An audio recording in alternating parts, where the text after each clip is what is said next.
Baik, Assalamualaikum warahmatullahi wabarakatuh. Pada kesempatan ini kita akan belajar tentang topik gizi pada bayi. Namun sebelumnya mari kita berdoa terlebih dahulu. Bismillahirrahmanirrahim. Raditu billahi rabba wa bil islam dina wa bi Muhammadin nabiyya wa rasulah. Rabbi zidni ilma warzuqni fahmah. Baik, kita akan mulai. Jadi pada pertemuan kali ini setelah UTS, saya akan memberikan materi. Kita akan berdiskusi bersama tentang topik-topik pada asuhan gizi bayi, balita, dan anak. Nah, setelah UTS ini nanti akan banyak teori dengan saya. Jadi silakan persiapkan diri, metode dan cara belajar kalian. Baik, langsung saja ya. Jadi karena topik gizi bayi ini cukup banyak, jadi harapannya nanti kalian bisa mempelajari kembali karena materinya akan saya share di e-learning. Dan pada topik hari ini, Ibu ambilkan pesan hikmah terkait dengan menyusui, yang mana bayi pada usia 0 sampai 12 tahun memang dianjurkan tetap mendapatkan ASI sesuai dengan firman Allah di surat Al-Baqarah ayat 233 dan di surat Al-Qasas ayat 7, yang mana ada intinya kita sebagai ibu, yang mana kita akan menjadi calon ibu, memang berkewajiban untuk menyusui anaknya selama 2 tahun penuh. Artinya, kalau menurut menurut Allah, menurut Al-Quran, bahwa anak kita memang dianjurkan untuk disusui atau diberikan ASI sampai usia 2 tahun penuh. Baru kemudian disapih setelah 2 tahun atau sebelumnya mendekati 2 tahun. Sedangkan menurut WHO, kita dianjurkan untuk memberikan ASI eksklusif itu sampai anak usia 6 bulan. Nanti kita akan tahu kenapa alasannya dan apa pertimbangannya. Kenapa kita wajib memberikan ASI untuk anak atau bayi. Baik, di sini slide ini akan menjelaskan bahwa apa saja alasan-alasan gizi itu penting kita perhatikan pada bayi. Yang pertama, bayi itu masih dalam proses masa pertumbuhan dan perkembangan yang sangat-sangat cepat. Jadi walaupun bayi itu tampaknya diam, artinya diam itu tidak banyak bergerak karena masih kecil ya, masih bayi, itu tapi dalam tubuhnya itu dia membutuhkan gizi, asupan yang sangat-sangat penting untuk mendukung masa pertumbuhan dan perkembangannya, baik untuk di saat itu maupun untuk di masa depan. Artinya, asuhan gizi di usia 0 sampai 2 tahun itu menjadi masa yang paling penting kita memberikan asuhan gizi yang terbaik.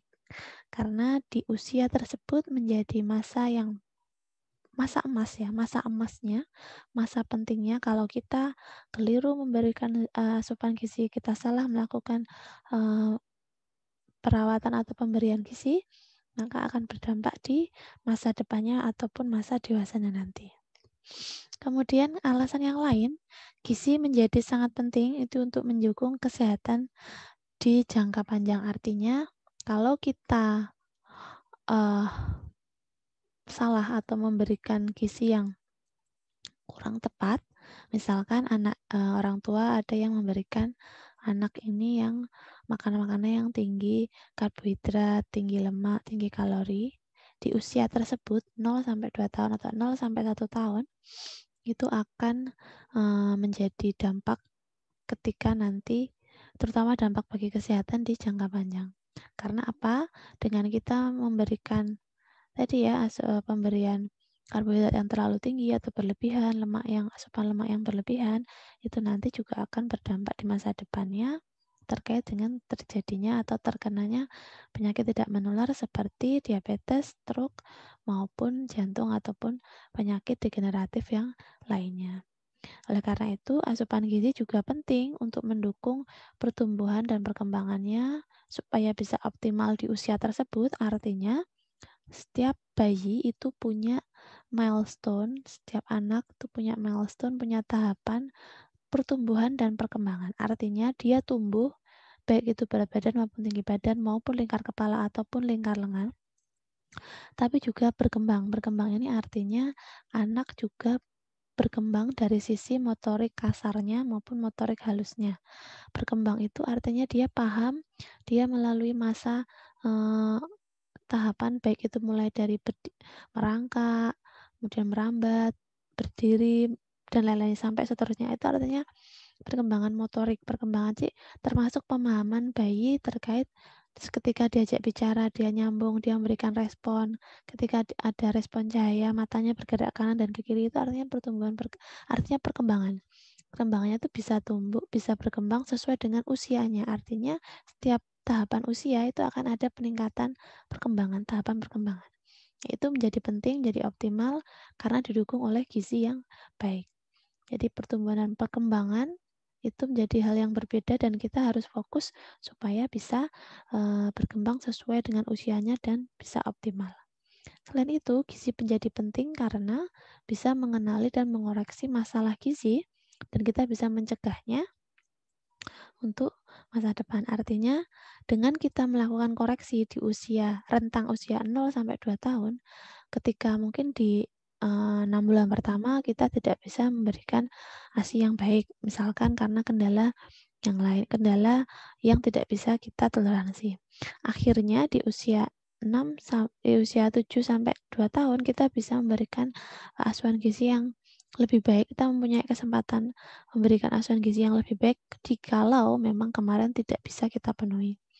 Jadi artinya si masa 0 sampai 2 tahun ini menjadi masa emasnya kita untuk pertama memberikan yang terbaik, tapi kalau tidak bisa memberikan terbaik, kita bisa memberikan koreksi, kita melakukan koreksi, kita melakukan perbaikan supaya asuhan gizinya ini, pemberian gizinya ini tepat di usianya.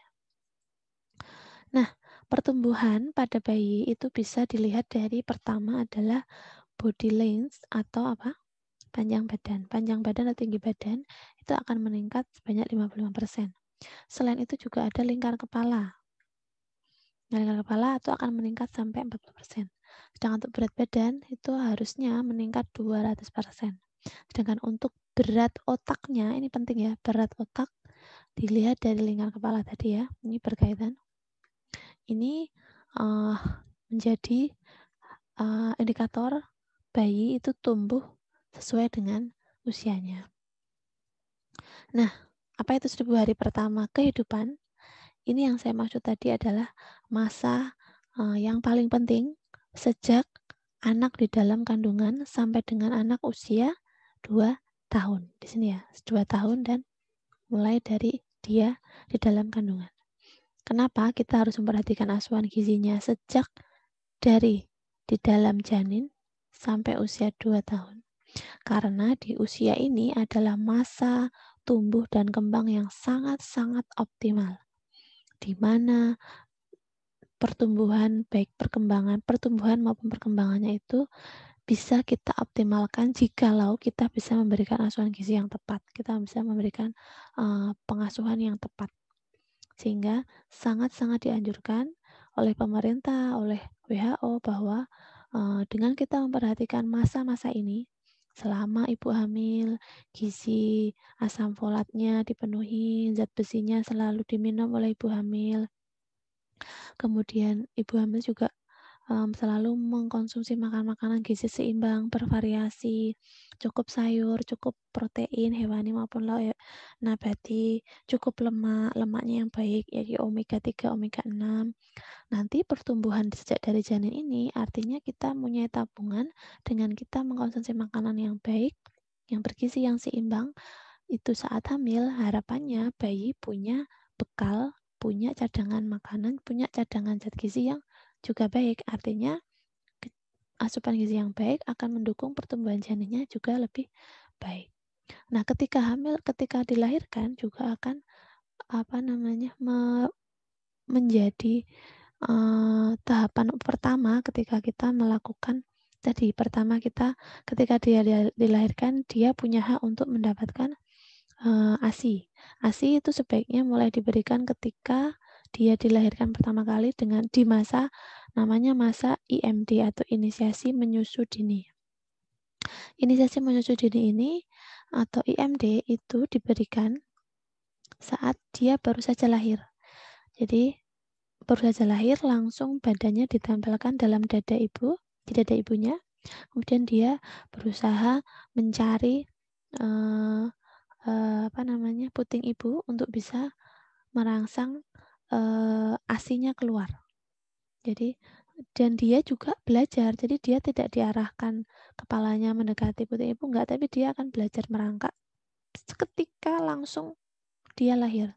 Ini adalah masa inisiasi menyusu dini yang paling penting untuk bayi supaya dia benar-benar bisa menyusui dengan baik. Nah, selain itu keuntungan untuk ibu juga di masa inisiasi menyusu dini, ketika puting ibu disusui oleh bayi yang baru saja melahirkan, maka akan menimbulkan akan bermanfaat untuk ibunya ketika tadi. Jadi ketika proses pelepasan plasenta, pengerutan rahim, yang ketika tadi sudah melahirkan itu akan menjadi lebih cepat ketika disusui oleh bayinya. Jadi itulah mengapa pentingnya inisiasi menyusui dini. Baik itu normal maupun sesar, diharapkan bayi tetap mempunyai kesempatan untuk bisa menyusui dini pada ibunya setelah dia melahirkan. Karena bisa bermanfaat untuk ibunya dan untuk bayinya. Untuk ibunya dia bisa lebih cepat pemulihan, artinya rahim bisa cepat mengecil, sehingga bisa cepat pulih dari proses melahirkannya, dan bayi juga bisa lebih pintar dalam menyusuinya. Dia akan belajar menyusui yang baik gitu ya. Artinya dia akan belajar atau tidak kalau sudah dilatih IMD. Nah, IMD ini biasanya dilakukan selama 1 jam untuk bayi normal, 1 jam sampai 2 jam. Kalau untuk sesar itu tergantung dari dokternya dan kemampuan dari kesehatan ibunya dan anaknya. Ya, kalau normal, baik, sehat, mungkin bisa lebih lama, semakin lama semakin baik. Nah, sampai di masa itu diteruskan nanti ASI eksklusif, ASI saja tanpa ada minuman atau makanan lain yang masuk atau diberikan pada anak. 0 sampai 6 bulan. Setelah 6 bulan nanti kita masuk dalam masa atau tahapan ASI dan makanan pendamping ASI. Jadi sesuai setelah anak usia 6 bulan, anak akan mendapatkan MPASI atau makanan pendamping ASI sampai usia maksimal sampai usia 1 tahun, yang mana nanti di usia 1 tahun harapannya anak tersebut sudah bisa mendapatkan makanan seperti yang kita konsumsi atau namanya makanan keluarga. Jadi akan ada tahapan-tahapan MPASI yang dilalui sejak usia 1 tahun menuju 2 tahun, gitu ya. Nanti kita akan belajar di tahapan berikutnya. Nah, ini adalah penjelasan terkait dengan pertumbuhan berat badan secara normal. Normalnya berat lahir itu normalnya paling tidak maksimal itu paling tidak di atas 2,5 kilo atau normalnya tadi ya di atas 2,5 kilo dan tidak lebih dari 3,5 kilo. Kalau lebih dari 3,5 kilo namanya kelahiran berat bayi lahir terlalu besar ya, namanya itu juga berbahaya. Jadi kalau bisa memang berat lahirnya itu masih di kisaran 2 sampai 3,5 lah. Itu ya. Nanti dia akan berat badannya itu akan bertambah setelah dia lahir kira-kira 2 minggu kemudian akan bertambah. Karena biasanya di seminggu pertama berat badan bayi lahir juga akan turun. Okay. Tapi biasanya itu normal. Tapi kemudian di minggu kedua, minggu ketiga, dan seterusnya itu berat badannya akan naik.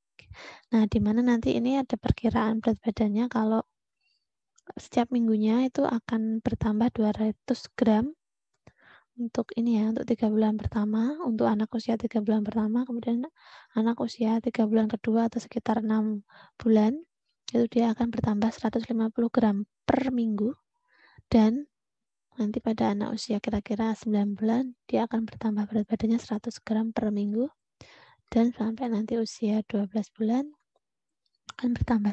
Jadi kita lihat bahwa pada 3 bulan pertama itu pertumbuhan berat badannya jauh lebih besar dibandingkan yang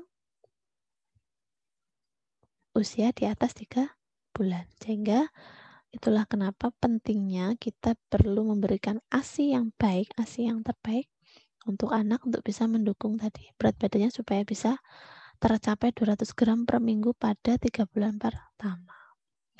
Ini adalah cara menghitung perkiraan berat badan, nanti bisa dilihat saja, bisa dihitung. Kemudian untuk pertumbuhan panjangnya, panjang badan lahir, itu normalnya adalah 50 cm. Normalnya, tapi kalau kurang dari 50 maka dia beresiko mengalami stunting di masa depan atau di atas usia 2 tahun atau 5 tahun. Sehingga memang perlu aware, perlu perhatian ketika kita mengetahui bahwa ada bayi dengan berat badan lahir rendah dan panjang lahir yang rendah atau kurang dari 50 cm, maka kita perlu memberikan terapi khusus berbeda dengan bayi normal lainnya untuk bisa mengejar atau mencegah sebelum terjadinya stunting karena bayi-bayi yang dengan BBLR atau PBLR atau panjang berat lahir yang rendah itu mempunyai potensi pertama dia akan terkena stunting di usia di atas 5 tahun atau dia memang punya potensi nanti di masa dewasanya terkena penyakit atau mudah kena penyakit gitu ya. Itu tadi kalau sejak dari dalam perutnya kekurangan nutrisi ya nanti lahirnya juga akan beresiko seperti itu. Jadi harapannya tadi dari 1000 hari pertama kehidupan semenjak dia di dalam janin, harapannya dia mendapatkan asupan gizi yang tepat sesuai dengan usia kehamilannya. Ini ada pertambahan berat badan, artinya pertambahan di 1 tahun pertama itu jauh lebih cepat dibandingkan yang tahun berikutnya. Sehingga di 1 tahun pertama ini, ya ketika dia usia 1 tahun, itu memang harapannya itu bisa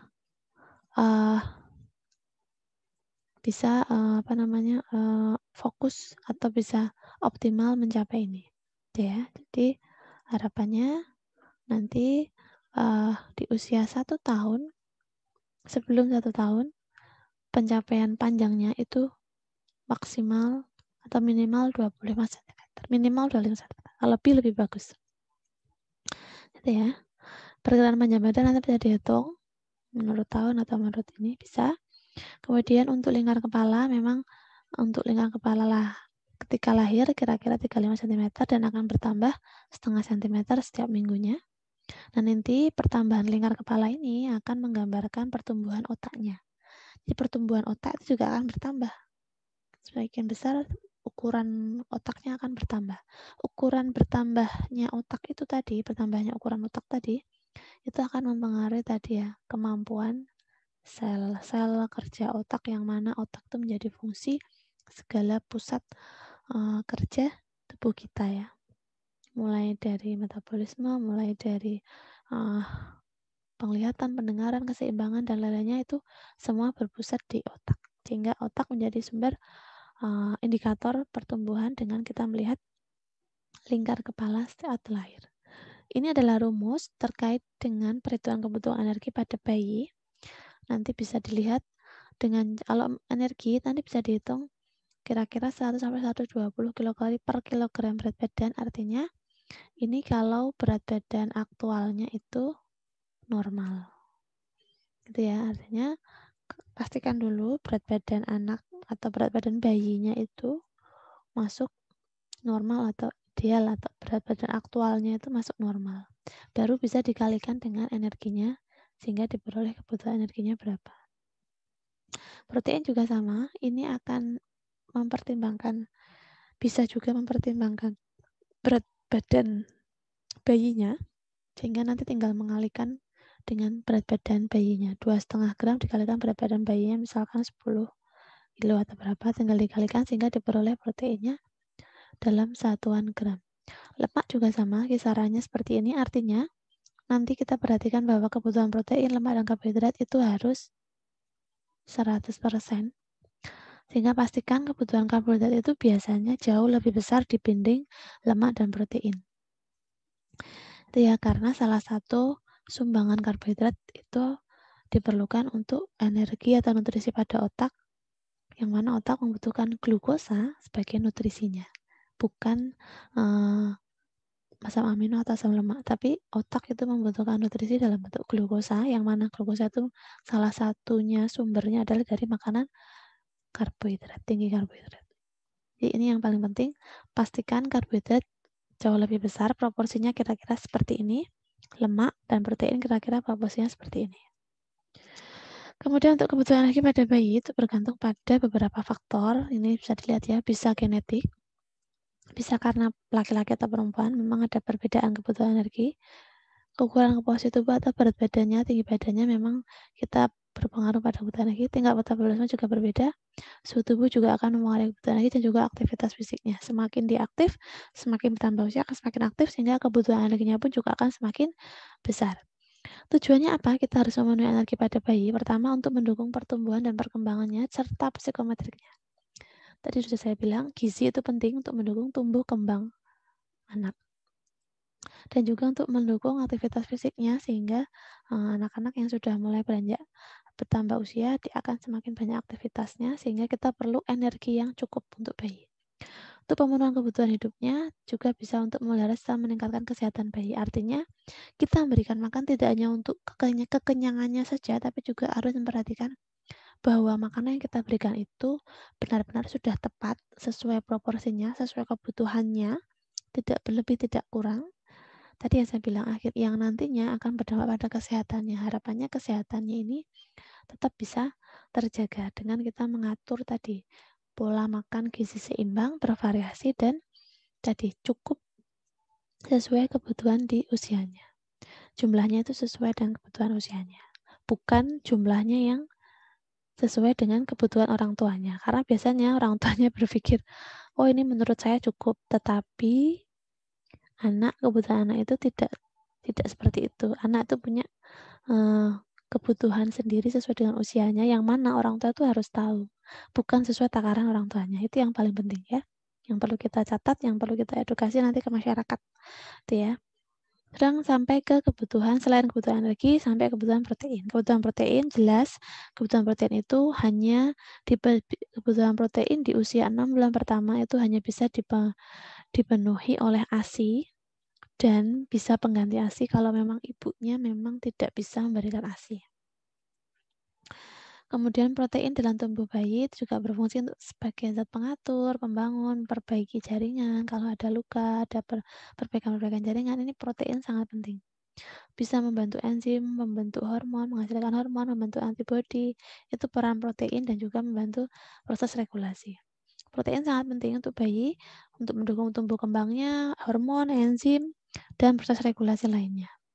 Nah, untuk menghitung kebutuhan proteinnya ada 2 cara. Jadi satu itu kalau kita melihat rentang usianya ini, kemudian kita lihat di usia 0-6 bulan kira-kira dia beratnya segini, dengan tinggi badan segini, maka nanti kecukupan proteinnya tuh segini nih rentangnya. Jadi di usia 0-6 bulan dia tuh kebutuhan proteinnya segini, 12 gram. Tapi kalau untuk kebutuhan untuk kelompok umur 7-11 bulan, biasanya itu menurut AKG 2019 ini kira-kira 18 gram proteinnya. Jadi pastikan ketika menghitung bahwa bayi ini kalau kebutuhan kebutuhan proteinnya itu masih belum mencapai 18 gram, maka berarti untuk usia 7-11 bulan kebutuhan proteinnya masih kurang. Atau ternyata di usia 7-11 bulan ini kebutuhan proteinnya mencapai 20 atau 25, berarti kebutuhannya sudah melebihi dari kebutuhan yang ditentukan. Jadi kita tinggal mengeplotkan saja, merefleksikan. Kalau mau mudahnya, tapi kalau mau detail angkanya, maka kita akan sarankan bahwa untuk 0-6 bulan itu berapa kilo dulu beratnya, baru nanti dikalikan dengan ini. Konstantanya 2,2. Usia 8 bulan, atau pada anak usia 7-11 bulan itu nanti dikalikan, berat badannya dikalikan dengan 2. Gitu ya. Jadi berat badannya dikalikan 2, baru nanti kebutuhan proteinnya ketemu dalam bentuk gram. Misalkan berat badannya itu 5 kilo, maka kebutuhan proteinnya adalah 10 gram. Gitu ya. Jadi hanya tinggal mengalihkan dengan berat badan saja, itu untuk kebutuhan proteinnya. Jangan lupa nanti satuannya adalah gram. Ini tadi kisaran perhitungannya.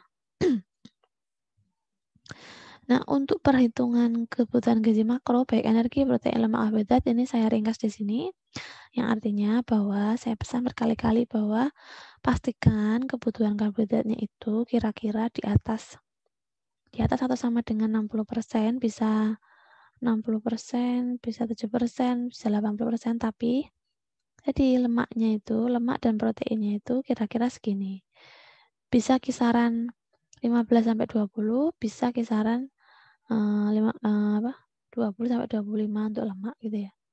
Tapi pastikan protein, lemak dan karbohidrat itu persentasenya harus 100%.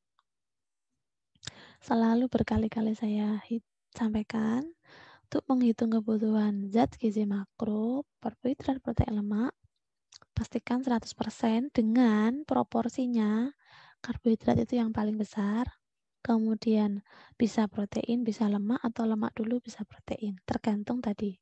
Kalau untuk bayi, memang dianjurkan lemaknya yang tinggi dengan pemilihan lemaknya yang baik, lemak yang baik. Omega 3, omega 6, ada mengandung EPA dan DHA, itu penting. Protein juga penting untuk masa-masa balita atau bayi nanti karena dia akan mendukung proses tadi, tumbuh dan kembangnya. Sehingga tingginya kebutuhan protein dan tingginya kebutuhan lemak itu harapannya proporsinya tidak melebihi proporsi kebutuhan karbohidrat. Itu pesan saya yang paling penting. Zat gizi penting untuk pertumbuhan otak bayi di masa akhir kehamilan, biasanya di usia kehamilan 7-8-9, 7 bulan, 18 bulan, itu biasanya ibu mendapatkan suplemen EPA, DHA, atau asam lemak untuk mendukung pertumbuhan otaknya.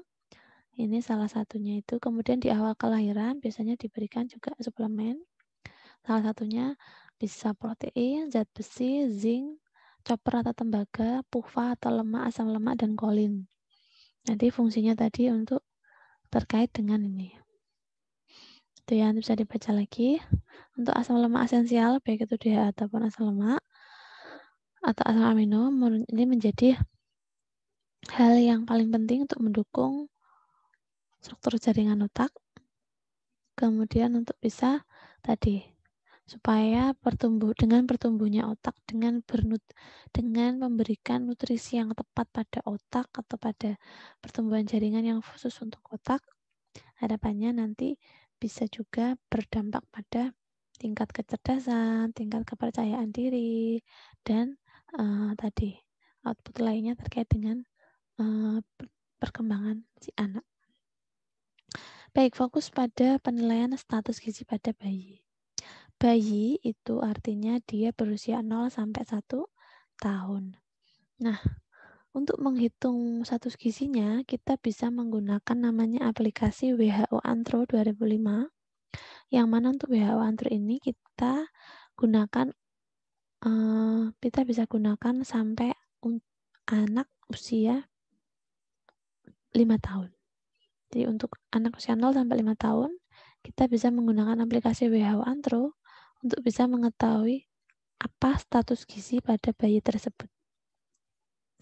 Apa itu WHO Antro, apa itu aplikasinya, bisa kalian cari di internet, dan bisa kalian download, bisa kalian gunakan dengan mudah. Di sana sudah ada buku panduannya.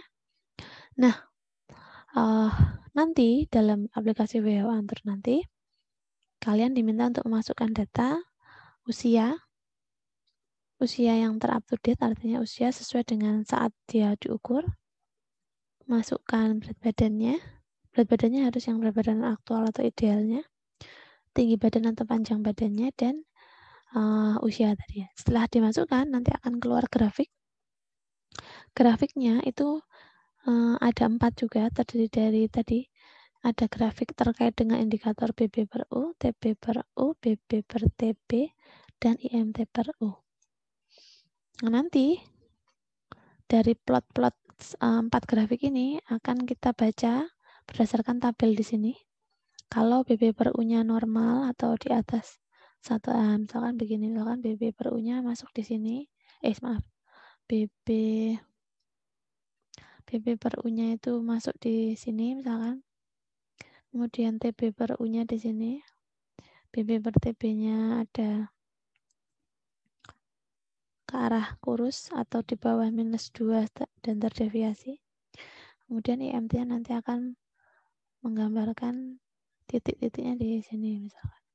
Jadi nanti di dalam untuk membaca antropometri atau WHO Antro 2005 itu akan lebih mudah karena di sana sudah ada plot titik-titiknya mana yang normal dan mana yang kurus atau mana yang overweight. Jadi kita tinggal membaca dan mencantumkan hasil grafiknya.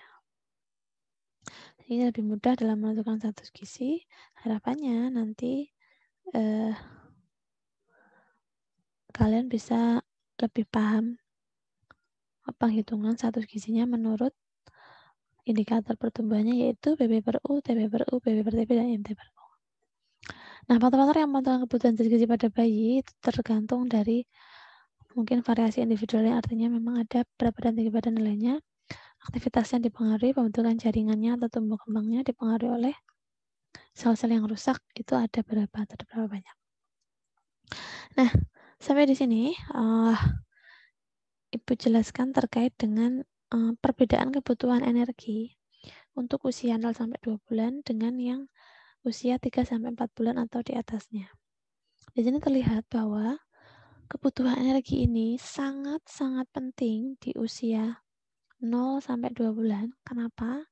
Karena di usia ini ada fase namanya stres termal, yang mana ini akan sangat membutuhkan energi di usia tersebut, karena di usia 3 bulan ke atas tidak ada ini ya. Semuanya kebutuhan energi itu digunakan untuk pertumbuhan, untuk aktivitas dan kebutuhan basalnya, kebutuhan metabolisme tubuhnya. Tapi kalau untuk usia 0-2 bulan, kebutuhan energinya itu digunakan untuk ini, thermal stress. Jadi ini kenapa alasannya anak usia 0-2 bulan itu harus cukup energi. Dari mana sumbernya? Yaitu ASI. ASI itu kita berikan dari sejak lahir sampai usia 6 bulan, itu ASI eksklusifnya. Artinya ASI eksklusif itu tidak ada makanan, minuman selain ASI. Catat ya, walaupun itu air putih, itu tetap tidak boleh. Jadi bayi usia 0-6 bulan itu harus mendapatkan ASI. Lalu 6 sampai kira-kira 1 tahun itu dia akan masuk di masa ini, periode penyapihan ya, masuk mendekati berbulan dan masuk pada masa MPASI. Nah, ASI dan MPASI ini menjadi kolaborasi yang penting sejak usia 6 bulan sampai menuju nanti 2 tahun. Dua-dua ini, ASI dan MPASI menjadi penting untuk bisa mendukung tumbuh dan kembang anak atau bayi. Ketika MPASI-nya itu kurang tepat atau kurang bergizi, maka kebutuhan bayi tidak bisa dipenuhi hanya dari ASI. Sehingga kalau MPASI-nya tidak tepat, maka pasti anak tersebut memiliki resiko berbagai macam penyakit, baik itu mudah sakit atau ada gangguan pertumbuhan dan perkembangan. Jadi itu harus hati-hati dalam memberikan MPASI setelah anak usia 6 bulan. MPASI-nya harus yang tepat, yang benar sesuai dengan aturan WHO. Nah, pada masa ini ASI di sini ini menjadi hal yang paling penting, gitu ya. Nanti setelah usia selewat dari 1 tahun sudah masuk di fase makanan keluarga. Ini sudah masuk di pembuatan menu yang sama seperti kita masak sehari-hari.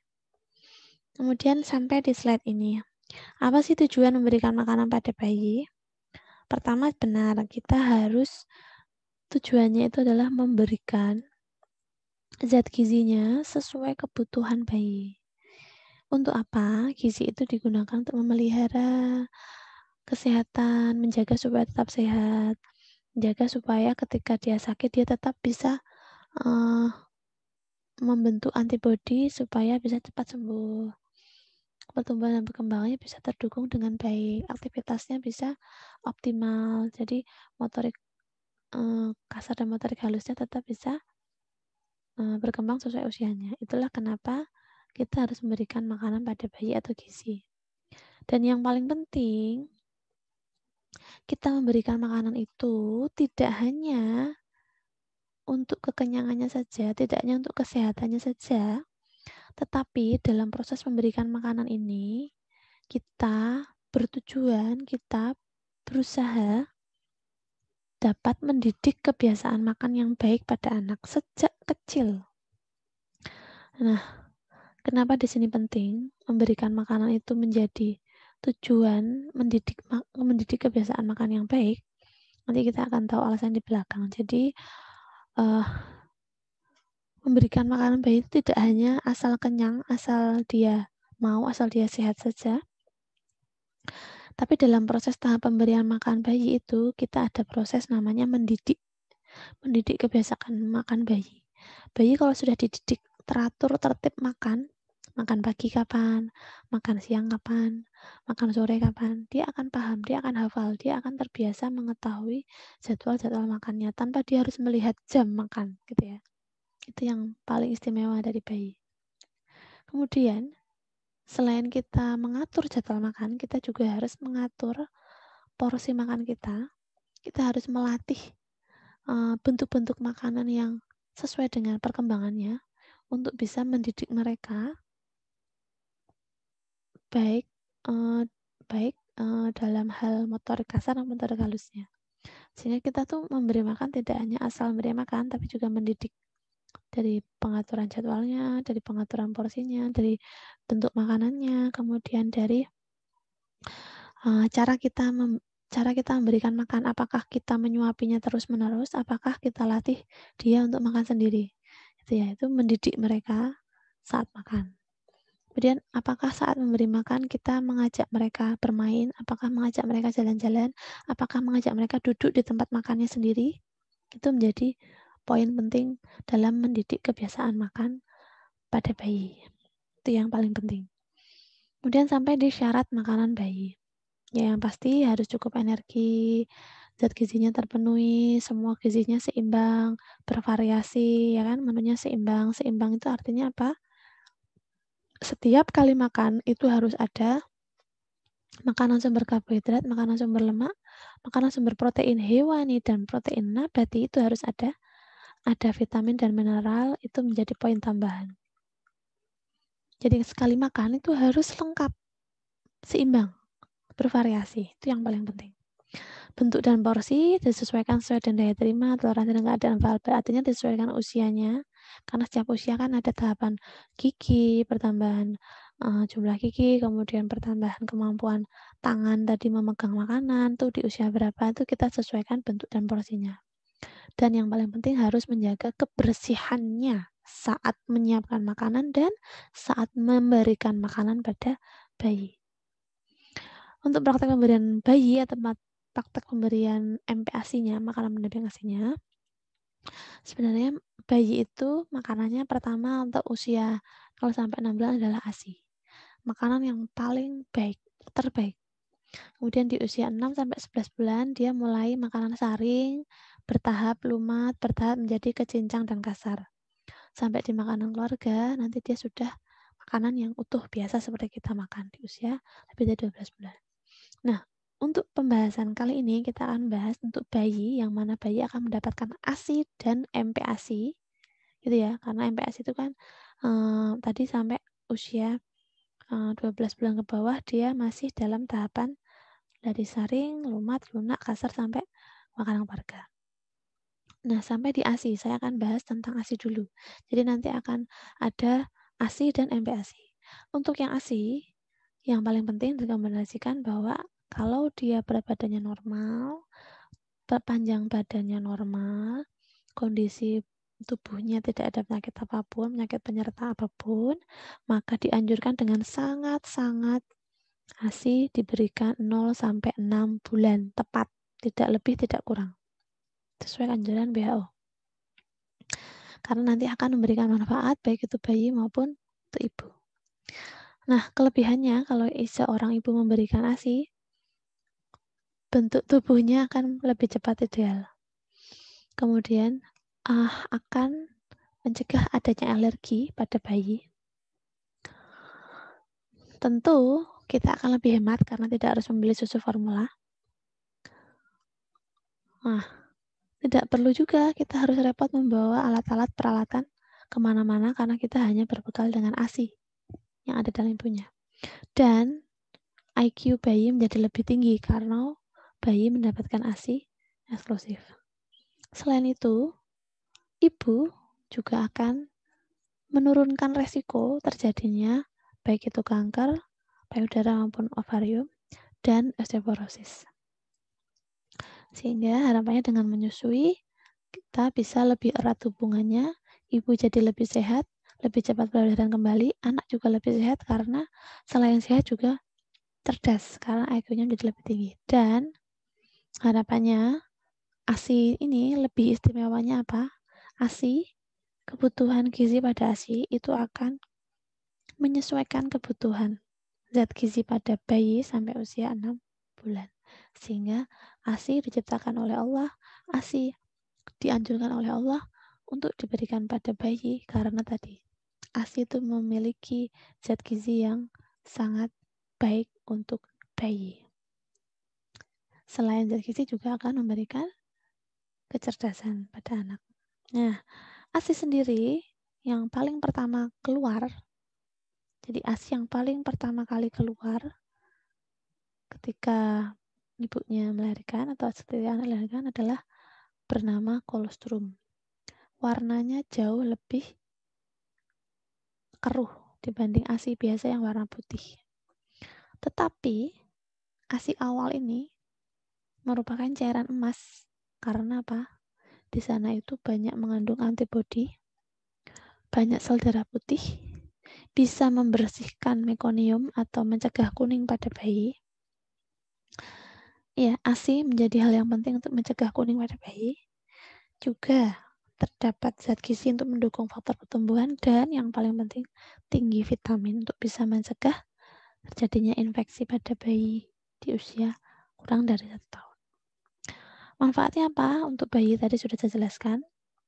ASI itu mengandung laktosa yang lebih tinggi dibandingkan susu yang lain atau susu formula, di mana laktosa ini menjadi memiliki kandungan yang sangat penting, bermanfaat. Pertama, untuk mencegah pertumbuhan bakteri, merangsang pertumbuhan mikroorganisme atau zat-zat atau mikroorganisme yang baik, sehingga bisa membantu mensintesis beberapa jenis vitamin, bisa memudahkan terjadinya pengendapan kalsium dan memudahkan penyerapan berbagai jenis mineral. Selain itu, ASI juga mengandung antibodi, sehingga nanti di usia 5-6 bulan pertama harapannya anak tidak mudah terkena penyakit, punya antibodi sendiri dalam tubuhnya karena diberikan ASI dari ibunya. Dan ASI itu tidak menyebabkan alergi, tetapi kalau susu formula diberikan biasanya di usia di atas 1 tahun sudah akan muncul alergi pada anak. Biasanya ditemukan seperti itu. Dan proses pemberian ASI dapat menjalin hubungan kedekatan secara psikologis. Kalau manfaat ASI bagi warga jelas dari aspek ekonomi akan lebih hemat, dari aspek psikologisnya ibu menjadi lebih bisa mengatur jarak kehamilannya, lebih dekat dengan bayi, kemudian akses menyusuinya juga lebih mudah dan praktis tanpa merepotkan orang lain. Nah, untuk tahapan kualitas ASI saya sudah bilang tadi. Pertama kali ASI keluar yang berwarna keruh atau kuning tadi namanya kolostrum. Baru kemudian nanti masuk ke tahapan formik atau yang berwarna lebih terang atau putih terang. Kemudian hair milk itu akan diperoleh oleh bayi ketika dia menyusui lebih dari 10 menit. Jadi, seorang bayi ketika menyusui ibunya, itu ada batas waktu, biasanya bayi itu akan menyusui kira-kira 10 menit sampai 20 menit, baik itu di setiap masing-masing payudara, begitu ya. Jadi, bayi biasanya akan menyusui kira-kira 10 sampai 20 menit atau mungkin setengah jam, itu di payudara kiri. Kemudian di sebelah, kalau sudah selesai setengah jam atau 20 menit, dia akan diberikan sebaiknya langsung diberikan yang sebelah kanan, payudara sebelah kanan, supaya jumlah produksi ASI juga akan seimbang di dua betin tersebut, sehingga nanti pada saat menyusui di saat bayi menyusui usia ketika masuk di 5 menit pertama, 10 menit pertama yang dia minum, itu dimulai dari proses forming-nya dulu. Yang dia minum itu yang ASI dalam kondisi forming. Tapi setelah dia menyusui kira-kira lebih dari 10 menit atau 15 menit, dia akan meminum ASI yang high milk atau ASI yang padat kalorinya. Ya, tapi bukan berarti yang full milk itu nggak ada gizinya. Full milk juga ada gizinya. Gitu ya. Hand milk-nya itu yang lebih banyak kalorinya, lebih banyak lemaknya. Sehingga semakin lama dia menyusui, harapannya bayi bisa mendapatkan ASI yang di hand milk-nya, yang tinggi kalorinya untuk bisa mendukung tadi berat badannya, tumbuh kembangnya, dan lain-lainnya.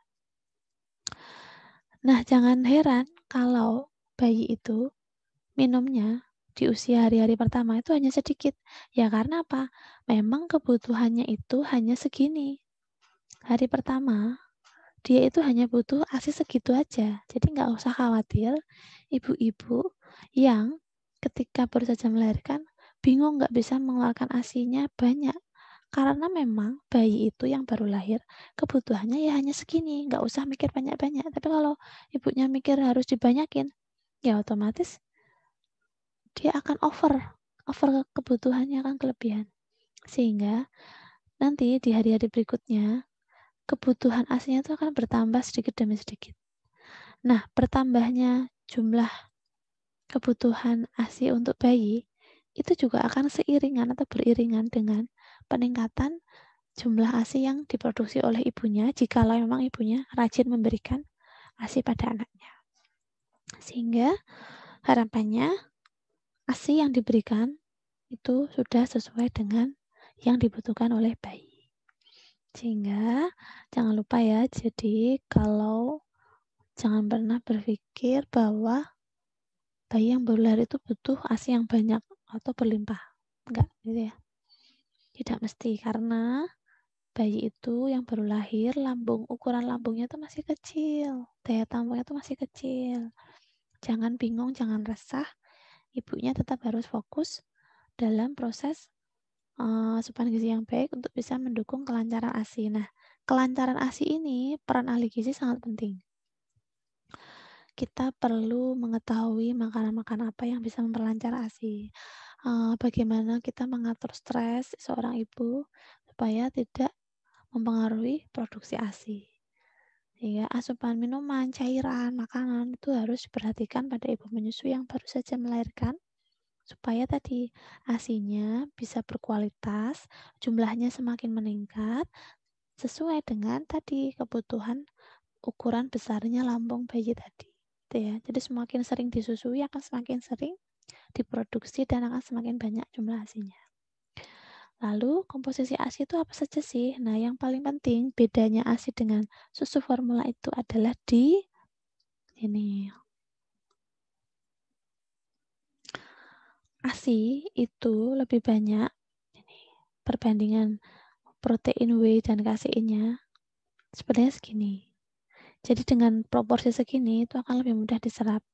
Tetapi kalau kita berikan susu formula yang mana perbandingan protein whey dan kaseinnya itu 20 dan 80, maka ini tadi kebutuhan proteinnya tetap nggak akan diserap. Sebagus apapun susu formula dengan perbandingan protein segini nih 20 protein whey dan kasein 80 perbandingannya ya persen 20% 80%. Itu tidak akan terserap karena apa? Bayi itu butuhnya protein whey, protein dalam bentuk ini sebanyak 65 baru bisa diserap, baru dia digunakan oleh tubuh. Jadi buat apa kasein terlalu besar? Karena nantinya akan dibuang atau tidak diserap. Jadi protein yang paling penting yang ada di ASI yang tidak bisa ditemukan di susu yang lainnya adalah protein whey dengan proporsinya 65% yang mana protein ini akan lebih mudah diserap oleh bayi, bukan yang lainnya. Ini gambaran saja, nanti kalian bisa lihat betapa ada perbedaan terkait dengan energi protein, lemak, laktosa, vitamin, dan mineral yang ada di kolostrum, ASI, dan susu sapi. Kita bisa lihat nanti perbandingannya. Kalsium memang lebih tinggi di susu sapi, tapi bukan ini kebutuhannya sekarang. Kebutuhan dia sekarang adalah ini. Ini ya, protein, laktosa, dan lemak. Komposisi ASI sudah sama, jadi komposisi itu dia menyumbangkan karbohidrat, yaitu namanya laktosa, untuk mencegah terjadinya penyakit. Protein, W, bentuk W, sebanyak 70%. Ini untuk apa? Memudahkan penyerapan dalam tubuh, sehingga bisa meningkatkan antibodi tadi. Lemak dalam ASI itu penting. Ini seperti asam oleat, malmetat, linoleat, DHA, dan lainnya. Ini menjadi sumber tadi, mendukung proses kecerdasan anak, mendukung pertumbuhan otak jadi lebih baik. Zat gizi mikro dalam komposisi ASI sangat penting untuk mendukung nih proses metabolisme tubuh, baik itu enzim, hormon, dan lain-lainnya. Bagaimana kita menilai bayi itu cukup ASI-nya? Kalau buang air kecilnya 6-8 kali per hari. 2, penyusui itu adalah on demand atau permintaan, berdasarkan permintaan. Semakin sering diberikan, 1-3 jam sekali diberikan atau disusui, maka ASI dikatakan cukup untuk bayi. Biasanya sehari itu 8-12 kali menyusui. Lama menyusui, minim sekali itu 10 menit. Paling lama bisa lebih ya, tergantung setiap anaknya, kemampuan menyusui anaknya. Setiap payudara untuk menjamin hand milk-nya, menjamin tadi yang saya bilang, ASI yang tinggi kalori, yang padat kalori itu di hand milk-nya. Semakin lama dia akan mendapatkan ini hand milk-nya. Nah, dikatakan dia seorang bayi cukup ASI, ada kenaikan berat badan. Berat badan bisa naik kalau di trimester pertama berat badannya naik 750 gram sampai 900 gram per bulan. Ini bisa kita cek setiap bulan di posyandu balita atau di puskesmas atau di klinik kesehatan. Ini pentingnya kita memantau kenaikan berat badan per bulan untuk memastikan bahwa ASI yang diberikan itu sudah memberikan hasil. Tapi kalau berat badannya belum naik, artinya kita harus mengevaluasi pemberian ASI-nya. Kualitas ASI-nya bagaimana? Pemberian ASI-nya bagaimana? Kemudian komposisi taurin, DHA, asam amino pada ASI. Ini penting tadi untuk pertama asam amino itu terbanyak dalam ASI. Namanya taurin, asam amino taurin terbanyak yang ada dalam ASI. Nanti akan mendukung proses perkembangan otak, pertumbuhan otak, pematangan otak. Dan DHA, PUFA atau asam lemak. Ini untuk membantu sel-sel otak menjadi lebih optimal dan nanti akan mensintesa kebutuhan protein omega 3 dan omega 6. Ini adalah gambar perbedaan susu ASI ibu, sapi, kambing. Susu sapi dan kambing dia banyak mengandung protein dan dengan proporsi yang kalau kambing itu banyak lemaknya, kalau sapi ini hampir sama seimbang. Tapi kalau air susu ibu itu lemaknya yang banyak, proteinnya yang lebih sedikit. Karena memang apa? Bayi itu di usia 0-6 bulan butuhnya itu lebih banyak lemak. Baru nanti di usia 6 ke atas baru tinggi protein. Ini ya penjelasan protein W-nya tadi. Kalau sapi, protein W-nya itu cuma sedikit, 20%. Kasihnya 80%. Sehingga sulit dicerna. Tapi kalau protein di ASI, kasihnya lebih sedikit. Protein W-nya jauh lebih banyak. Sehingga ini akan mudah dicerna. Vitamin, kita bandingkan. Vitamin C lebih banyak sehingga kalau anak minum ASI jarang mudah kena sakit. Sapi jelas vitamin C-nya jauh lebih rendah. Kandungan zat besinya, nah ini yang paling penting. Kalau ASI, dia ada 50-50-nya dan akan mudah diserap. Tapi kalau zat besi yang ada di sapi hanya 10% dan sedikit yang diserap.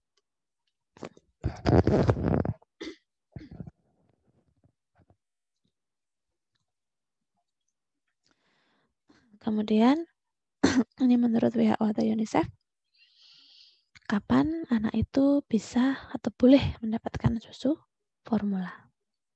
Hal yang paling penting menjadi seorang ibu adalah kita harus berusaha keras untuk bisa memberikan ASI.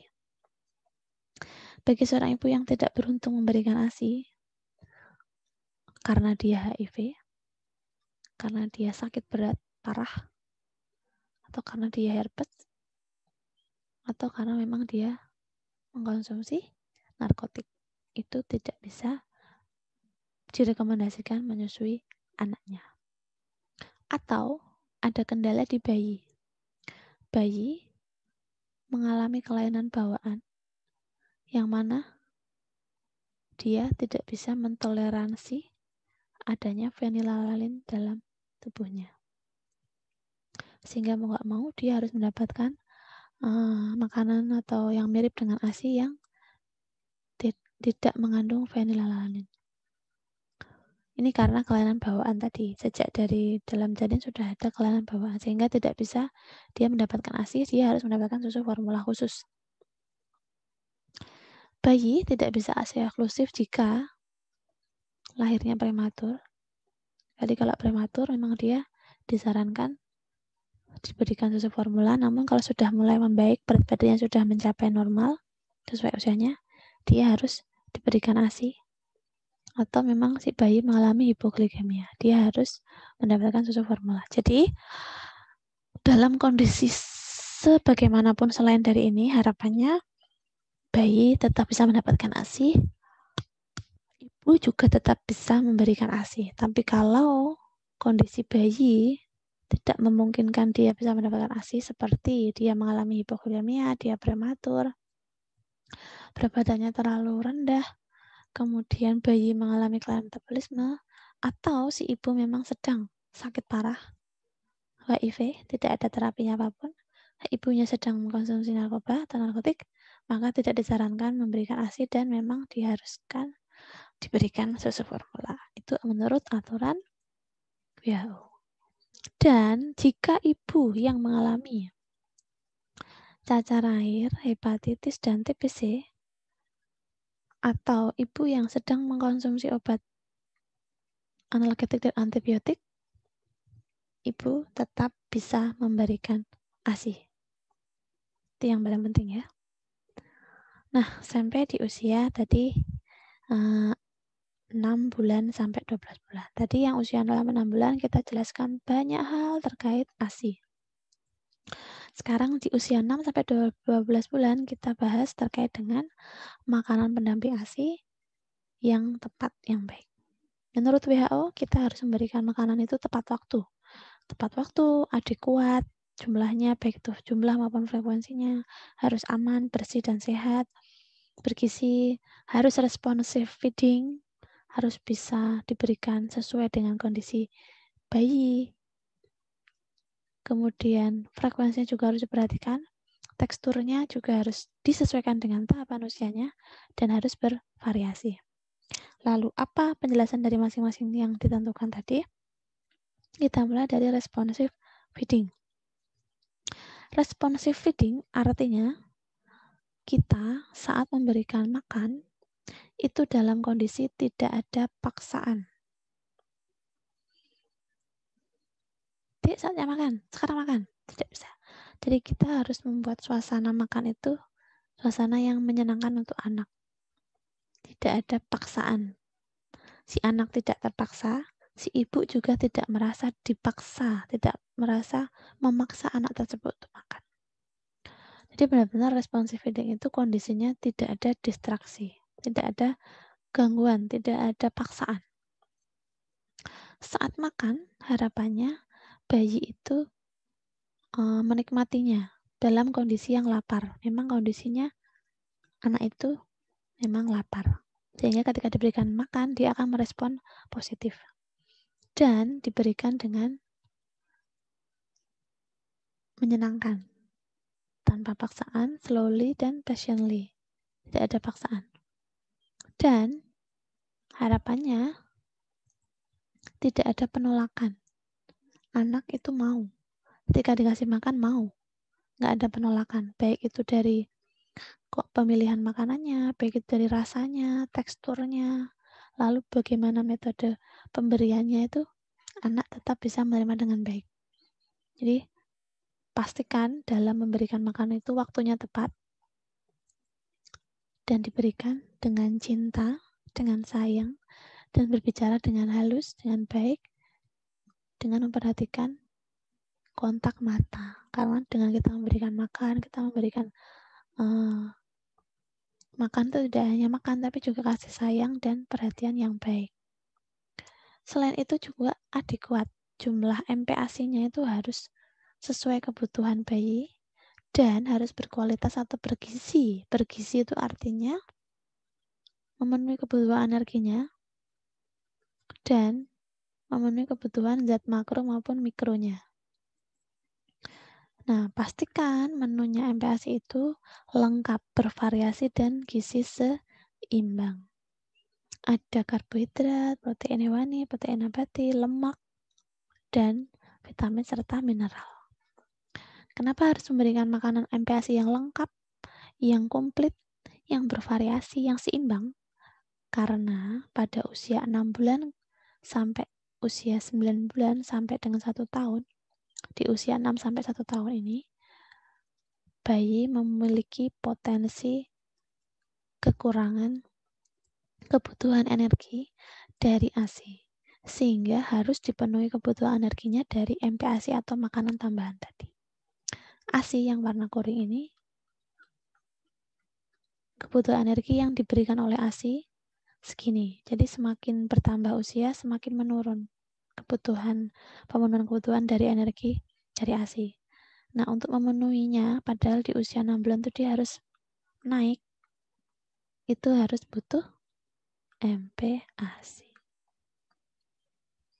Lalu, kenapa di usia 6 bulan ke atas harus memenuhi kebutuhan zat besi, iron? Karena seiring bertambahnya usia, kebutuhan zat besinya itu akan meningkat, akan bertambah untuk mendukung proses pertumbuhannya. Sehingga kalau ASI ini sudah berhenti di usia 6 bulan, stop di sini, maka kebutuhan Fe-nya nanti ini yang kosong ini harusnya diisi dari MPASI yang tinggi Fe. Tinggi Fe itu artinya tinggi zat besi, biasanya dari makanan tinggi protein hewani dan protein nabati. Itu ya.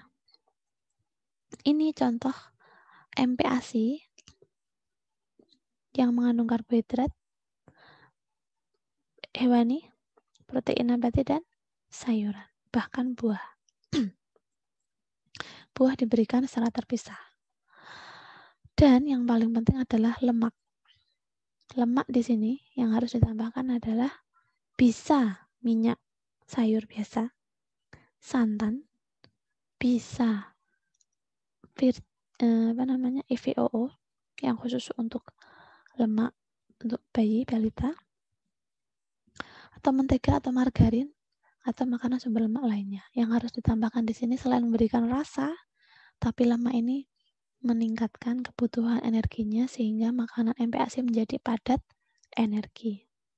Jadi lemak ini dianjurkan oleh WHO, makanan-makanan tinggi lemak ditambahkan pada MPASI menjadi hal yang paling penting yang dianjurkan oleh WHO untuk bisa memenuhi kebutuhan energi dari MPASI. Jadi kalau di sini contohnya karbohidrat beras putih, protein hewani itu bisa udang sama gurame, protein nabatinya bisa sayur kacang merah, protein nabatinya bisa kacang merah, bisa tauge, Kalau di sini sayurnya bisa menggunakan tomat, lalu dimasukkan dalam panci, dimasak, dan bisa kalau untuk tahapan usia 6 bulan, 7 bulan masih disaring dan di blender. Tapi kalau untuk usia di atasnya nanti kita pelajari di slide berikutnya. Selain dari MPASI, selain syarat MPASI yang responsive feeding, juga ada tadi mengatur supaya MPASI-nya adekuat, baik jumlah maupun frekuensinya. Kita juga harus memperhatikan keamanannya. Ketika persiapan menyiapkan makanan itu harus bersih, tidak ada kontaminasi. Dan saat memberikan makanan juga harus menggunakan alat makan yang bersih, tempat makan yang bersih, tempat duduk yang bersih, tangan yang bersih untuk bayi. Jadi harus benar-benar aman dan bebas kontaminasi. Tepat waktu di sini artinya MPASI itu harus dimulai pas dia usia 6 bulan. Tidak boleh dikurang dari 6 bulan dan tidak boleh lebih dari 6 bulan. Harus tepat di usia 6 bulan. Dengan kondisi catatan bayi dalam tumbuh kembang yang sesuai usianya. Kemudian frekuensi MPASI sudah ada aturannya di sini, tinggal dibaca sesuai dengan usianya. Frekuensi tadi sebaiknya diberikan saat kita makan bersama keluarga. Jangan anak itu makan ketika kita tidak makan. Misal, saatnya makan pagi. Oke, kita sarapan bersama bapak, ibu, kakak. Nah, si adik ini juga harus didudukkan bersama untuk makan pagi bersama. Jadi, ini mendidik mereka selain mengatur jadwal makan, tapi juga melihat bahwa kita itu makan bersama, tidak hanya dia sendiri yang makan.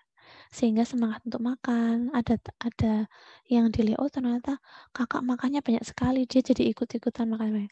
Artinya, ini menjadi suatu kebiasaan mendidik mereka, mendidik bayi, bisa menikmati makan dengan baik. Jadi tidak ada distraksi, tidak ada paksaan, tidak ada dia harus melihat HP, tidak ada paksaan dia harus bermain sambil makan atau makan sambil bermain. Ya.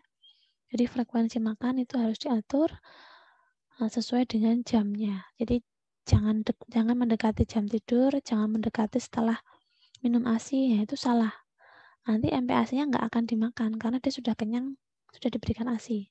Sehingga harus ada pengaturan jadwal pemberian ASI, kapan, MPASI-nya kapan dia istirahat, kapan dia bermain, itu ada pengaturannya. Itulah kita mendidik makan pada bayi supaya bayi paham makan yang baik. Takarannya nanti sudah ada aturannya. Kalau dia masih kecil, masih usia 6 bulan sampai 8 bulan, memang masih bertahap kira-kira 2-3 sendok makan. Kira-kira 125 ml per sekali pemberian. Kalau usia 9-11 bulan biasanya sudah dinaikkan secara bertahap sesuai kebutuhan anak. Nah, sampai 2 tahun nanti akan ditingkatkan segini. Jadi, penyesuaian takaran MPASI ini memang sudah disesuaikan kapasitas lambung bayi dan kebutuhan kalorinya. Semakin bertambah usia, maka harapannya jumlah porsinya itu juga akan bertambah. Jumlah yang bertambah ini juga harus diikuti dengan bentuk makanan serta tekstur makanannya. Bentuk makanan yang padat kalori itu adalah bentuk makanan yang tidak disaring, tidak dihancurkan, tapi ya benar-benar bentuk makanan yang utuh. Ya, artinya seperti bentuk makanan keluarga itu dia padat kalori, tapi kalau dia ada tambahan cairan seperti bubur, puree, itu kan masih ada cairannya. Kalorinya jauh lebih sedikit. Ya, itu yang paling penting sehingga harapannya semakin tambah usia, bentuk makanan teksturnya juga semakin padat, makin padat kalori, dan jumlah takaran frekuensinya itu, jumlah takaran setiap pemberiannya juga akan bertambah sesuai kebutuhan bayinya. Bukannya malah semakin turun, salah ya. harus semakin bertambah. Ini saya bilang tekstur itu juga harus diikuti sesuai usianya. Biasanya usia 6-7 bulan dia hanya mengkonsumsi makanan saring, sudah di blender kemudian disaring, atau langsung dilumatkan, itu di usia segini.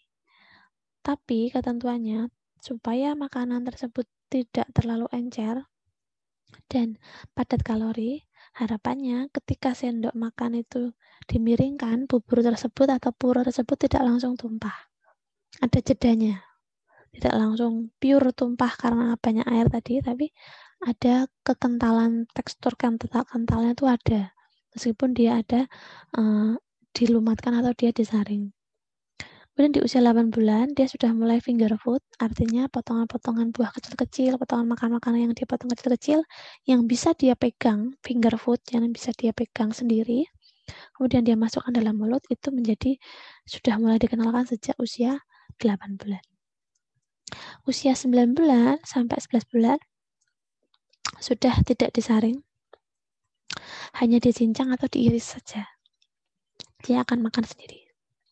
Nah, kalau sudah 12 bulan, sudah makanan meja keluarga seperti kita makan biasa. Sehingga dia akan terbiasa. Ini gambarannya yang harus kalian pahami. Usia 0-6 bulan itu ASI. 6-9 bulan itu ASI dan makanan lumat. 9-12 bulan itu ASI dan makanan yang dipotong-potong kecil-kecil seperti finger food tadi, cincang kasar tadi ya. Usia 1 tahun sampai 2 tahun sudah makanan keluarga dan ASI. Jadi ASI dianjurkan memang sampai 2 tahun seperti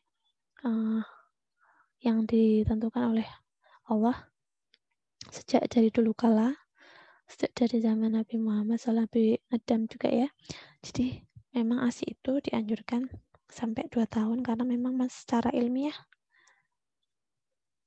optimal di usia 2 tahun. Meskipun WHO menentukan sampai 6 bulan ya tidak apa-apa, tapi dengan catatan ASI yang eksklusif tadi benar-benar bergizi yang baik. Nah, ini kenapa kita menentukan tahapan tekstur tadi harus bertahap, tidak langsung baru saja pertama kali makan langsung dapat pisang, pertama kali makan langsung dapat nasi.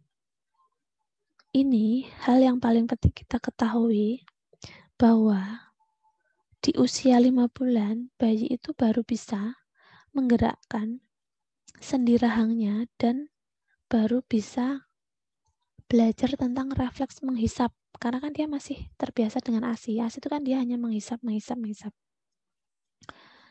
Nah, dia belum terbiasa menggerakkan sendi rahangnya ke bawah, ke atas, ke bawah, ke bawah. Jadi, ke bawah, ke atas seperti kita mengunyah itu dia belum bisa. Dia hanya bisa menghisap dari lidahnya tadi. Sehingga makanannya itu kita harus berikan bertahap mendekati tekstur seperti ASI tapi jauh lebih sedikit kental. Sehingga di usia 5-7 bulan itu masih partikel makanannya itu masih saring kasar halus begitu ya. Karena tadi di usia tersebut secara anatomisnya memang biasanya anak itu baru bisa menggilas makanan, baru bisa memotong, belum bisa menggilas. Baru motong-motong saja, belum bisa menggilas. Baru bisa menggerakkan sendi rahangnya ke atas ke bawah mengunyah itu, tapi dia belum bisa menggilas makanan sehingga teksturnya itu harus dinaikkan bertahap. Saring, kasar, lembut, cincang, dan lainnya. Baru nanti di usia 8 bulan, lidahnya baru bisa bergerak ke samping, ke kanan, ke atas, ke bawah, mendorong makanan, bisa menggilas makanan itu di usia 8 bulan. Itulah kenapa di usia 8 bulan anak sudah bisa menerima makanan sedikit kasar, sedikit apa yang dipegang itu agak lebih besar. Karena memang giginya sudah mendukung atau anatomis tubuhnya itu memang sudah mendukung si anak untuk mengunyah makanan tersebut. Itulah kenapa tekstur ini penting harus diketahui saat memberikan MPASI. Tidak boleh asal-asalan. Urutan teksturnya itu harus tepat. Tidak boleh salah-salah karena ini semua itu tidak akan bisa dikonsumsi oleh bayi karena bayi itu punya tahapan perkembangan anatomis giginya, kemampuan mengunyahnya itu bertahap sesuai yang saya jelaskan tadi. Nah, MPASI kenapa harus bervariasi? Ya memang kita harus bisa memenuhi kebutuhan zat gizinya, mendukung kebutuhan asupannya secara terpenuhi. Kalau awal-awal ada yang diberikan makanan rasa tunggal dulu, satu rasa dulu, jangan dicampur-campur dulu, nggak apa-apa, itu diberikan di 2 minggu pertama. Tapi setelah itu harapannya harus mulai divariasi, ada protein, lemak, karbohidrat, untuk bisa tadi gizinya tuh bisa seimbang. Kebutuhan gizinya bisa lengkap. Dengan bervariasi, semakin bervariasi akan semakin lengkap kebutuhan gizinya. Dan nanti itu semakin lengkap akan mendukung tumbuh kembang si anak. Sehingga tidak berarti kita harus menunda memberikan daging merah, ikan, dan telur di usia 1 tahun nanti, enggak. Justru semakin cepat semakin baik. Tapi tentu kita harus memperhatikan tadi takaran jumlahnya itu, bentuk teksturnya harus seperti apa supaya anak siap mendapatkan MPASI. Memberikan air putih yang bersih dan sudah dimasak. Ini tadi ya aturan terkait pemberian air putih. Kalau dia sudah mendapatkan MPASI boleh mendapatkan air putih. Setelah makan dikasih air putih dulu secukupnya. Kemudian kembali lagi kebutuhan ASI-nya juga harus dipenuhi. Jadi boleh air putih. Air putih di atas 6 bulan itu boleh, tapi tidak boleh banyak-banyak. Teh pun itu juga tidak boleh banyak-banyak.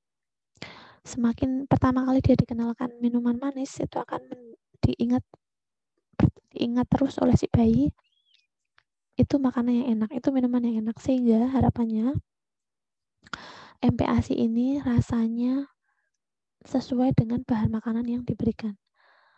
Diminimalisir penggunaan garam, gula yang berlebihan.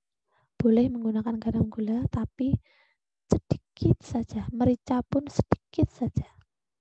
Tujuannya supaya anak bisa mengenal rasa alami dari bahan makanan tersebut. Kalau dia sudah mengenal rasa manis sekali, rasa asin sekali di awal dia mendapatkan MPASI, maka lidahnya akan termemori, lidahnya, rasanya, ingatannya itu akan termemori bahwa ini makanan yang enak. Sehingga harus hati-hati saat memberikan MPASI bahwa gula dan garam harus diminimalisir, gunakan perasa makanan alami atau memang murni dari makanan itu sendiri. Itu yang paling penting. Karena kalau dia sudah tahu manis, dia akan menolak makanan lain selain manis dan akan berdampak ke masa depannya, karena semakin banyak makanan manis yang dia konsumsi, maka akan menumpuk kadar glukosa dalam darah yang akan berpotensi terjadinya diabetes di masa baik itu anak maupun balita. Sehingga harus hati-hati sekali dalam memberikan MPASI. Perhatikan zat gizinya, perhatikan perkembangan kemampuan bayi saraf mengunyah saat menelan, dan kita harus beradaptasi dengan makanan tinggi kalori. Mengapa WHO menganjurkan makanan MPASI di usia 6 bulan? Karena memang di usia 6 bulan tersebut kita bisa menganggap bahwa sistem pencernaannya sudah relatif lebih sempurna. Di usia 6 bulan tersebut kerja lambungnya, kerja enzimnya itu sudah diproduksi dalam tubuhnya, sehingga ketika dia menerima makanan beraneka ragam, enzim-enzim pemecah protein, pemecah lemak, karbohidrat itu sudah ada dalam tubuhnya, sudah siap. Karena apa? Secara ilmu kurang dari 6 bulan fungsi organ tubuhnya itu masih ada yang belum sempurna. Beberapa enzim masih belum ada yang terbentuk. Sehingga harapannya di usia 6 bulan tepat sistem pencernaannya sudah relatif lebih sempurna dan sudah siap menerima MPASI, sehingga dianjurkan 6 bulan diberikan MPASI. Selain itu kita juga bisa meminimalisir terjadinya alergi. Semakin cepat si anak itu mendapatkan makanan pendamping ASI, misalkan anak tersebut mendapatkan ASI di usia 4 bulan atau 5 bulan. Nah, itu nanti bisa beresiko terjadinya alergi karena apa? Sel-sel usus sudah di sekitar sel-sel usus yang ada pada bayi kurang dari 6 bulan biasanya belum siap menerima makanan yang tadi itu. sehingga akan muncul reaksi imun dan muncullah alergi setelah usia 2 tahun atau 1 tahun. Dan dengan kita memberikan MPASI tepat di usia 6 bulan, kita bisa melindungi bayi dari terjadinya obesitas. Kenapa? Semakin cepat kita memberikan makanan, semakin besar pula kemungkinan bayi untuk memecah sari-sari makanan yang belum sempurna. Sehingga kalau dalam tubuhnya masih belum siap, dipaksakan ada makanan, pasti akan terjadi luka atau cedera, sehingga berpotensi terjadinya baik alergi maupun potensi gangguan metabolisme. Bagaimana cara pemberian MPASI? Harus hati-hati, teratur, dan dikenalkan sampai berapa kali? Maksimal 15 kali dikenalkan. Jadi bayi itu kalau dikasih makan misalkan bayam, pertama kali kasih makan bayam dia nggak mau, ya sudah nggak apa-apa. Besok lagi dicoba lagi, jangan menganggap oh dia nggak mau bayam nih, udah nggak usah dikasih bayam. Nggak gitu. Tapi bayi itu harus dikenalkan beraneka ragam makanan itu sampai 15 kali. Itu ya. Perhatikan tanda lapar dan tanda kenyang, kebersihannya juga harus disiapkan, dan urutan pemberiannya juga harus diperhatikan. Ini contoh makanan yang bentuk lumat atau halus. Ada daging, sayur labu siam, tempe, jagung, nasi. Masukkan dalam blender, hancurkan, saring, berikan pada anak. Dan kekentalannya ini tidak terlalu encer, tapi juga lembut gitu ya, halus. Karena untuk usia 6-7 bulan. Jadi untuk penambahan airnya saat blender, ini ada susu formula boleh, ASI yang sudah diperah boleh, air putih biasa juga boleh. Sayur bisa beraneka ragam, tapi tidak boleh terlalu banyak supaya tidak mengganggu rasa. Sari buah boleh memberikan rasa lain, atau bumbu-bumbu alami seperti bawang merah, bawang putih itu juga boleh. Itu lebih alami. Untuk 6-7 bulan biasanya ada tambahan, misalkan ini ya. Ini margarin atau mentega yang rendah garam.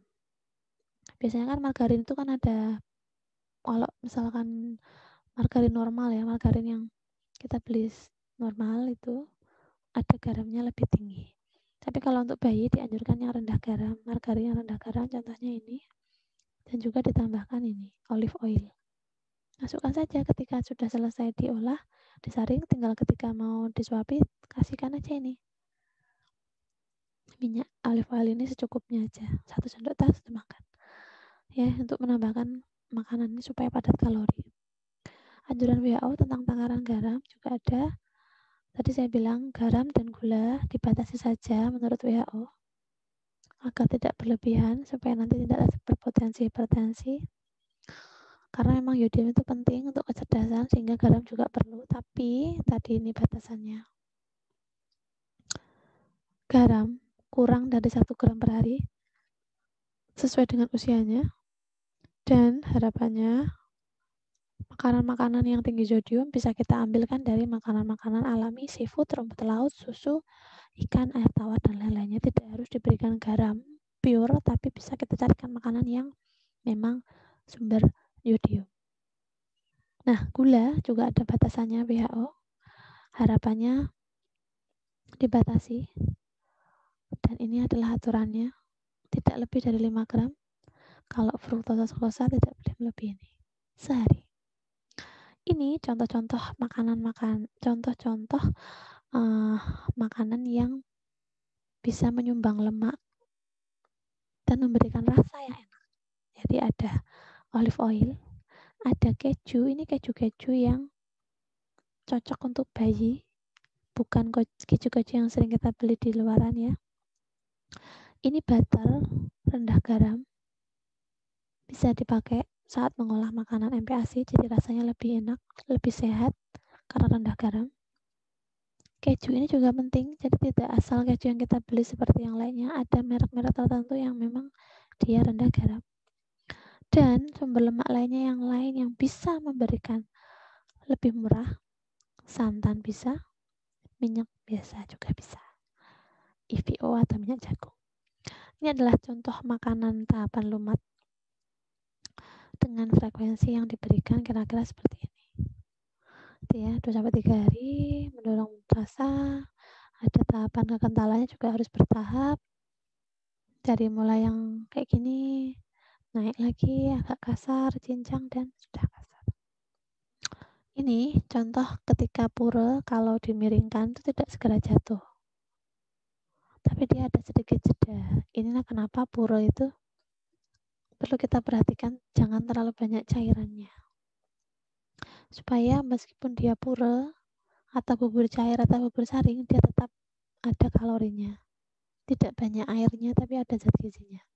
Jumlah takaran tadi sudah saya jelaskan, bertahap, sesuai usianya. Nah, ini kenapa? Menurut kalian, kondisi seperti ini apakah ini baik? Anak-anak yang dipersilahkan untuk makan sendiri, memegang makanan sendiri, dibeginikan, dibuat ada yang bikin dilempar, ada yang dimaam, ada yang... Nah, ini adalah proses finger food, yang mana makanan ini sudah matang, sudah empuk, sudah enak, dia tinggal makan sendiri dengan makanan dengan tangannya dia sendiri. Selain menstimulus dia untuk mengunyah makanan, dia menstimulus dia untuk memegang makanan yang baik. Bagaimana dia memegang makanan, bagaimana dia memasukkan makanan dalam mulut, bagaimana matanya itu melihat, mempaskan tangannya masuk dalam mulut, itu adalah proses belajar saat dia makan. Jadi tidak hanya dia kenyang saja, tapi dia harus cukup bisa menstimulus bagaimana dia motorik kasar, motorik halusnya. Sehingga harapannya di usia 8-9 bulan dia sudah mendapatkan makanan-makanan potongan, makanan yang sudah dicincang, sudah kasar, bisa dipegang, dan bisa langsung dia makan sendiri tanpa harus disuapin. Contoh-contoh makanan yang bisa dipegang, yang bisa dimakan sendiri oleh anak-anaknya, dan tentu kita harus memperhatikan dan diawasi. Karena biasanya anak-anak masih belajar, baru makan maunya gitu, rasanya dia mau keluar. Nah, tapi itu kita harus perhatikan, kalau dia bisa memberikan respon yang baik, nggak nangis, kemudian dia mengunyah lagi, berarti dia ada sedang proses belajar mengunyah makanan ini sampai lembut, baru dia telan. Ini proses belajar yang kita harus perhatikan, awasi, jangan sampai ada duri-duri atau duri ikan atau makanan-makanan yang keras yang memang tidak aman untuk anak. Sehingga ini makanan yang dipilihkan untuk bisa dia pegang. Dan ini adalah porsi, sudah saya jelaskan berapa aturan, berapa kali, berapa sendok makan sesuai usianya.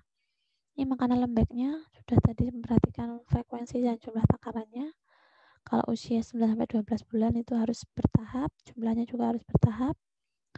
Kemudian diberikan dengan tekstur sesuai dengan usianya, dan selalu berusaha menaikkan tekstur supaya tadi bisa menstimulus pertumbuhan giginya, menstimulus gerakan motorik kasar, motorik halusnya, tangannya bisa bergerak, bisa memegang makanan, bisa memegang sesuatu, makanan yang lembek, makanan yang keras, dia akan berusaha beradaptasi ya. Oh, kalau apokat ini dipegangnya harusnya jangan terlalu keras. Oh, kalau brokoli ini harus dipegangnya agak kuat supaya bisa dimasukkan dalam mulut. Itu belajarnya si anak. Gitu ya. Jadi ini adalah contoh-contoh bentuk makanan keluarga dan bentuk makanan yang sudah bisa dikonsumsi. Naikkan secara bertahap itu penting. Jangan terlalu lama diberikan makanan terlalu halus, jangan terlalu lama. Segera berpindah ke makanan yang dipotong-potong atau cincang kasar supaya nanti dia bisa segera terbiasa mengkonsumsi makanan yang keluarga. Karena otomatis tidak akan merepotkan kita ya.